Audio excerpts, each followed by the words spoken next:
महालक्ष्म्यष्टकम्। नमस्तेस्तु महामाये श्रीपीठे सुरपूजिते, शङ्खचक्रगदाहस्ते महालक्ष्मी नमोऽस्तुते।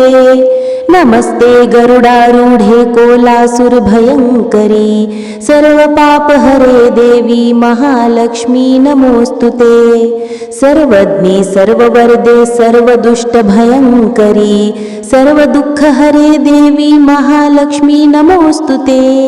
सिद्धिबुद्धिप्रदे देवी भुक्तिमुक्तिप्रदायिनी, मन्त्रमूर्ते सदा देवी महालक्ष्मी नमोऽस्तुते। आद्यन्तरहिते देवी आद्यशक्ति महेश्वरी, योगजे योगसम्भूते महालक्ष्मी नमोऽस्तुते। स्थूल सूक्ष्म महारौद्रे महाशक्ति महोदरे, महापापहरे देवी महालक्ष्मी नमोऽस्तुते। पद्मासनस्थिते देवी परब्रह्मस्वरूपिणी, परमेशी जगन्मातर्महालक्ष्मी नमोऽस्तुते।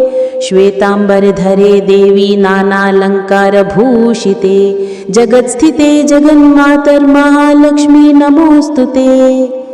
महालक्ष्म्यष्टकं स्तोत्रं यः पठेत् भक्तिमान् नरः, सर्वसिद्धिं वाप्नोति राज्यं प्राप्नोति सर्वदा।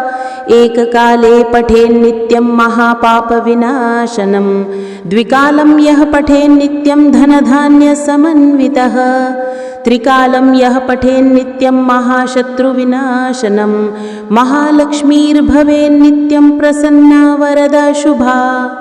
इति इन्द्रकृतं महालक्ष्म्यष्टकं सम्पूर्णम्।